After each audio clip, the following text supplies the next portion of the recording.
మన జన్ సూరజ్ పార్టీ అధినేత ఉన్నాడు కదా ప్రశాంత్ కిషోర్, ఐపాక్ అధినేత, ఆయన కేసు వేసిండు. ఏందనంటే ఈ ఉచిత పథకాల వల్ల ఓటర్లంతా ఇన్ఫ్లుయెన్స్ అయినందుకు నేను ఎలక్షన్ ఓడిపోయినానంటే సుప్రీంకోర్టు ఏమన్నది తెలుసా? ఎలక్షన్ ఓడిపోయినాక గుర్తొచ్చిన అది నీకు మజాక్ పస్కరా పని అవుతుందా? అంటే వీళ్ళు ఏం చేద్దామని అనుకున్నాడు ప్రశాంత్ కిషోర్? ఎలక్షన్లను మళ్ళీ రీఓపెన్ చేద్దామని చూసిండు. మళ్ళీ ఇది కాన్స్టిట్యూషనల్ వైలేషన్ కాదా? మళ్ళీ ఎలక్షన్ కమిషన్ గుడ్డిగురాల పనులు తోముతుందా, గడ్డి వీక్తుందా? ఈ మేనిఫెస్టో గైడ్ లైన్స్ ఎందుకు తయారు చేస్తలేదు? మనం అప్పుడు సుప్రీంకోర్టుకి జయానాలనా వద్దా? అంటే నీ పాపులిస్ట్ కల్చర్ కోసము, నీ పాపులారిటీ కోసము ఇష్టం వచ్చినట్టు మేనిఫెస్టోలు రాస్తావా? మళ్ళీ ఇక్కడ ట్రాన్స్పరెన్సీ ఏమున్నది రాబోయ్? పంజాబ్ ఇంకా హర్యానా హైకోర్టు ఏం చేసిందనంటే ఈ సోషో ఎకనామిక్ బోనస్ మార్కులు ఏవైతే ఉన్నాయో ఇప్పుడు కొట్టుపడేసింది. ఈ ఎక్స్ట్రా మార్క్ పాలసీస్ అనేది నడవది దేశంలో. మళ్ళీ గిరీష్ దీని మీద ఖచ్చితంగా ఇలా సుప్రీంకోర్టు మనకు ఒక భుజం మీద తట్టి నేనున్నా అని చెప్పిందా లేదా? యూజీసీఏ తీసుకోరాదు. ఇవాళ కేసు ఫైల్ చేస్తే అది రేపో ఎల్లుండో వస్తుందని అనుకున్నారు. కాదు, మేము చూస్తున్నాం దేశంలో ఏం జరుగుతుందో. అది ఇవాళనే లిస్ట్ కావాలా, నేను ఆర్గ్యుమెంట్లు వింటా. యూజీసీలో కూడా సుప్రీంకోర్టుకి జై కొట్టాలన్నా వద్దా ఫ్రెండ్స్? శ్రీకృష్ణుడు కూడా ఎన్నోసార్లు అన్నాడు కదా బ్రదర్, నీ కర్మ నీ ధర్మాన్ని డిసైడ్ చేస్తుంది, నీ ధర్మం నీ మోక్షాన్ని డిసైడ్ చేస్తుంది అని. వీళ్ళు సూక్ష్మంలోనే మోక్షం కావాలని అంటారు. వీళ్ళ Gautam Model School, Sun City branch, admissions are open for 2026. No admission fee, free school uniform and also bus transportation available. School fee offer valid till February 10 for nursery to 10th class. Hurry up. Address: Sun City branch opposite Kasturba Trust. Limited seats. Contact us now 8121573123 and 8977113123. ఇప్పుడు supreme court ఏమన్నది గిరీష్, దీనికి నువ్వు ఏం link చేసినావు అని చెప్పి మాట్లాడితే బీహార్ ఎలక్షన్స్లలో ఒక కేసు వేసిండు ప్రశాంత్ కిషోర్. మన జన్ సూరజ్ పార్టీ అధినేత ఉన్నాడు కదా ప్రశాంత్ కిషోర్, ఐపాక్ అధినేత, ఆయన కేసు వేసిండు. ఏందనంటే ఆ బీహార్ ఎలక్షన్స్లలో మొత్తము ఫ్రీబీస్ బాగా పెట్టినరు. అంటే ఫ్రీబీస్ అంటే ఉచిత పథకాలు. ఈ ఉచిత పథకాల వల్ల ఓటర్లంతా ఇన్ఫ్లుయెన్స్ అయినందుకు నేను ఎలక్షన్ ఓడిపోయినానంటే సుప్రీంకోర్టు ఏమన్నది తెలుసా? ఎలక్షన్ ఓడిపోయినాక గుర్తొచ్చిన అది నీకు ఇవి ఇస్తున్నారని. వాళ్ళు ఇన్ని రోజులు పీక్ కట్టలు కట్టావాను. అంటే ఇక్కడ నేను అప్రిషియేట్ ఎందుకు చేస్తున్నా సుప్రీంకోర్టు అంటే ఆఖరికి డెమోక్రసీ అనేది ఫైనల్ అయింది. జుడిషియరీని నువ్వు మిస్యూజ్ చేసి నీ పొలిటికల్ పబ్లిసిటీ చేసుకుంటా, నీ పొలిటికల్ అథారిటీ చెప్తానంటే కుదురుతుందా? అది కూడా ఎప్పుడు ఎలక్షన్ ఓడిపోయినాక. అంటే ఇది పోస్ట్ లాస్ లిటిగేషన్ అంటారు దీన్ని. మజాక్ పస్కరా పని అవుతుందా? అంటే వీళ్ళు ఏం చేద్దామని అనుకున్నాడు ప్రశాంత్ కిషోర్? ఎలక్షన్లను మళ్ళీ రీఓపెన్ చేద్దామని చూసిండు. మళ్ళీ ఇది కాన్స్టిట్యూషనల్ వైలేషన్ కాదా? పొలిటికల్ డిసప్పాయింట్మెంట్ అంటే నాకు నచ్చకపోవడం అనేది ప్రజలను అవమానించుడు కాదా? నువ్వు లీడర్ ఎట్లయితావురా ఒక మాట అడుగుతున్నా. ఇప్పుడు ఫ్రీ బీస్ మేనిఫెస్టో ఫండింగ్ ఏదైతే ఉన్నది కదా, సుప్రీంకోర్టు ఒక మాట అన్నది ఏందనంటే ఈ అన్చెక్డ్ ఎలక్ట్రల్ ప్రామిసెస్ ఉంటాయి చూడు, ఇది దేశంలో ఒక ఆర్థిక బరువు క్రియేట్ చేస్తున్నాయి, ఫిస్కల్ బర్డర్ని క్రియేట్ చేస్తున్నాయి. ఇది డైరెక్ట్గానో ఇండైరెక్ట్గానో పబ్లిక్ ఫైనాన్స్ని ఎఫెక్ట్ చేస్తాయి కదా అని చెప్పి సుప్రీంకోర్టు మాట్లాడిన మాటలు మంచా చెడా ఫ్రెండ్స్? అంటే సుప్రీంకోర్టు ఏమన్నది ఈ ముచ్చటలా? నేను ఖచ్చితంగా వీటిని స్క్రూటినీ చేస్తూనే ఉంటా, నేను ప్రభుత్వాలు ఎవడైనా వాడిని క్లారిటీ అకౌంటబిలిటీ అడుగుతూనే ఉంటా. మళ్ళీ ఎలక్షన్ కమిషన్ గుడ్డిగురాల పనులు తోముతుందా, గడ్డి వీక్తుందా? ఈ మేనిఫెస్టో గైడ్ లైన్స్ ఎందుకు తయారు చేస్తలేదు? మనం అప్పుడు సుప్రీంకోర్టుకి జయానాలనా వద్దా? నువ్వు అడ్డమైన సంక్షేమ పథకాలు తీసుకొని వచ్చి ఆర్థిక వ్యవస్థను సంకనాకిపిచ్చి అగో నాకు కేంద్రం పైసలు ఇస్తలేదు అని చెప్తే నువ్వు సుఖమైనడు అని చక్కదనాన్ని నేను మెచ్చుకోవాలా? అంటే నీకంటూ ఒక ఫైనాన్షియల్ రెస్పాన్సిబిలిటీ లేదా? అంటే నీ పాపులిస్ట్ కల్చర్ కోసము, నీ పాపులారిటీ కోసము ఇష్టం వచ్చినట్టు మేనిఫెస్టోలు రాస్తావా? మళ్ళీ ఇక్కడ ట్రాన్స్పరెన్సీ ఏమున్నది రాబోయ్? నేనేమంటా అంటే నీ హామీలు నీ ఆర్థిక వ్యవస్థకు మ్యాచ్ కావాలి. డెమోక్రసీ అంటేనే రెస్పాన్సిబిలిటీ, కేవలం స్లోగన్లు కొట్టుడు కాదు రాబోయ్. ఇక్కడ నీట్ పీజీ దగ్గర కూడా ఆమె సుప్రీంకోర్టు ఏమని చెప్పింది, కోర్టులు ఏమని చెప్పినాయి? వాళ్ళు ఏం చెప్పారనంటే NEET PG cut off reduction. వీళ్ళు ఏం చేశారంటే మార్కులు పెంచేసిండ్రు. ఎవరికి? సిగ్నిఫికెంట్లీ కొన్ని అడ్మిషన్ల కొరకు పెంచేయగానే సుప్రీంకోర్టు ఏమన్నది, నువ్వు నంబర్లు పెంచి రిజర్వేషన్తోని అగర్ నువ్వు చేస్తానంటే మెడికల్ ఫీల్డ్లలో లోపలికి వస్తే మళ్ళీ ఆడు ట్రీట్మెంట్ కరెక్ట్గా చేస్తాడా రోగులకు? ఆడు కరెక్ట్గా మెరిట్ చదువుకొని వస్తే కదా మెడిసిన్ కరెక్ట్ ఇస్తాడు. ఆడికి తెలియాలి కదా, వాడు ప్యాషన్తో రావాలి కదా, ప్రొఫెషనలిజంతో రావాలి కదా. కాకపోతే రిజర్వేషన్తో వస్తే ఎట్లయితుంది? Bench including justice PS Narasimha clear కట్గా నోటీస్ ఇచ్చి ఎక్స్ప్లెనేషన్ అడిగిండు.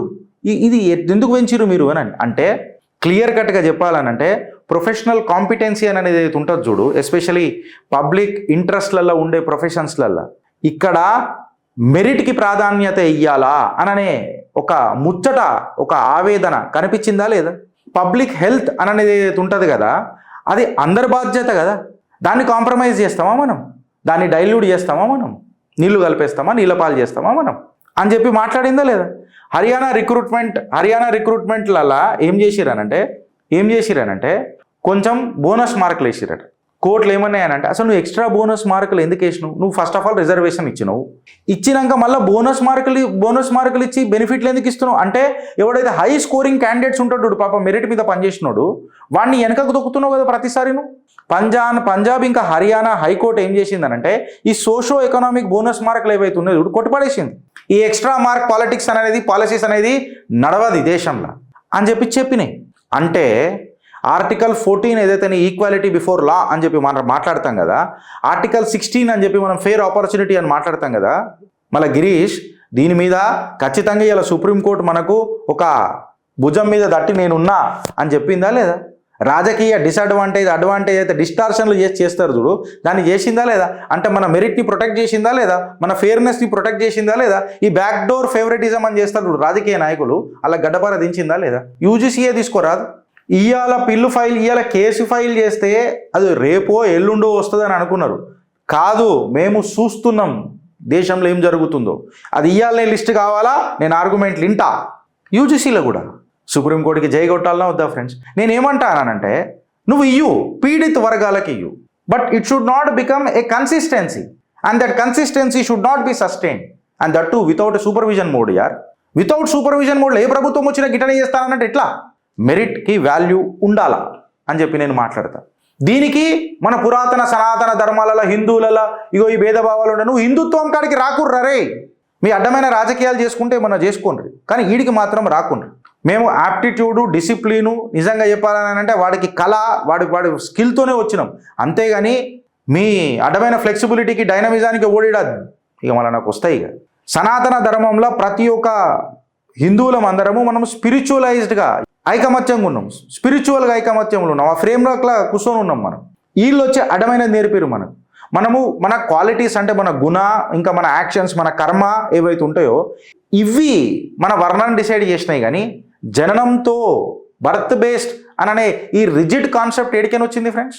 వచ్చిందా? నేను శ్లోకం కూడా పెట్టిన, ఇన్ని రోజులు భగవద్గీతలో లేదు, అట్లుండే ఇట్లుండే అని చాలా మాట్లాడారు కదా. ఇప్పుడు నేను మాట్లాడుతున్నా, చెప్పు ఏడ ఉన్నది రాబాయ్? ఆ బ్రిటిష్ వాడు చెప్పిండని చెప్పి నువ్వు మాట్లాడతావా? మళ్ళీ కూడా వచ్చి జితనా ఆబాది ఊతనా హక్ అని మాట్లాడతాడు, సీలింగ్లు ఎత్తేయాలా అని చెప్పి మాట్లాడతాడు. అరే అది కాదురా బాయ్ అని చెప్పి నేను చెప్తున్నా కదా. నేను చట్టబద్ధంగా ఉంటా ఫ్రెండ్స్. దేశం అనేది లా అండ్ ఆర్డర్తో నడుస్తుంది. లా అండ్ ఆర్డర్ ఉండనీకే ఒక రాజ్యాంగం రాసుకున్నది దేశం. ఆ రాజ్యాంగానికి నువ్వు కట్టుబడి ఉండాలి కదా. ఒక్కోడు వస్తాడు నేను ఇది ఫాలో కాను, నాకు ఒక షరియా ఉందని అంటాడు. ఇంకొకడు వస్తాడు ఇట్లా కాదు సుప్రీంకోర్టు, మళ్ళీ ఎందుకు పీకనిగా పెట్టిరా? మళ్ళా పిచ్చోళ్ళ మేధావులందరూ కూర్చొని ఆలోచించి పెట్టినందుకు. అంటే ఇక నీ కులం నీ జాతి అనేది నిన్ను క్లియర్ చేసేసింది అనమాట, నిన్ను పెట్టేసింది అనమాట, ఒక గోడలు కట్టేసింది అనమాట ఖచ్చితంగా. డిస్టార్షన్ అనేది కలోనియల్ డిస్టార్షన్ అనేది ఎప్పుడు జరిగింది తెలుసా ఫ్రెండ్స్? అడుగురు దురంధరులు. నేను అడుగుతున్నా, 3000 సంవత్సరాల క్రితం 100% రిజర్వేషన్ బ్రాహ్మణ్స్ అందరు తీసుకుంటారు, బాపనోళ్ళు అందరూ తీసుకుంటారు, అగ్రకులాలు అందరూ తీసుకుంటారు అని చెప్పి పీకుడు మాటలు మాట్లాడతారు కదా. చాలా పొలైట్గా మాట్లాడతారు, నీట్గా మాట్లాడతారు. ఐసా హై కి ये वर्णा सिस्टम जो था 3000 साल पुराना था, तो ऑब्वियसली जो अन्याय हुआ उसको तो భర్తీ करना पड़ता है ना అని ఇట్లా కూల్గా చెప్తే అది నిజం అయిపోతుందా? లేదా నేను అరిచి మాట్లాడినంత మాత్రాన అది ఎమోషనల్ అయిపోతుందా?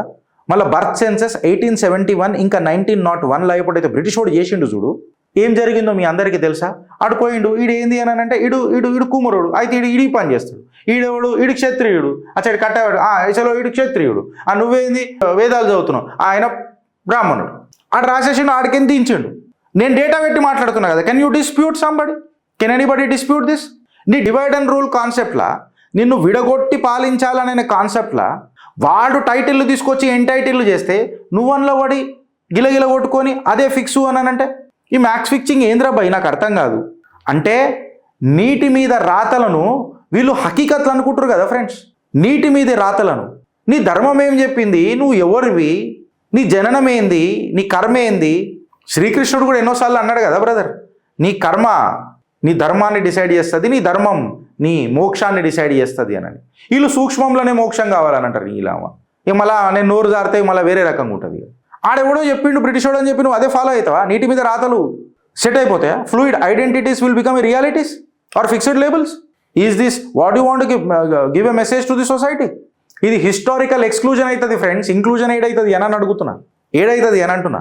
ఇది నా దృష్టిలో ఒక పొలిటికల్ ఎక్స్ప్లాయిటేషన్. నువ్వు మెరిట్ని డైల్యూట్ చేస్తున్నావు. స్కిల్ బేస్డ్ ఎకానమీ వైపు మనం పోదామని అనుకుంటున్నాం చూడు, దాన్ని కాంపిటెన్స్ని దూరం పెట్టి నీ అడ్డమైన కన్సర్న్స్తో దాన్ని సంపేస్తున్నావు. కరెక్ట్గా చెప్పాలనంటే నీ ఆపర్చునిటీ సపోర్ట్ అని అంటే ప్రతిసారి ఒక అడ్వాంటేజ్ ఒకడికి ఇచ్చుడు కాదు, పర్పెచువల్ అడ్వాంటేజ్ ఇచ్చుడు కాదు. కోట్లు కూడా ఇవే మాటలు మాట్లాడినాయి, నేను కోట్ల మాటలే తీసుకొని మాట్లాడుతున్నా.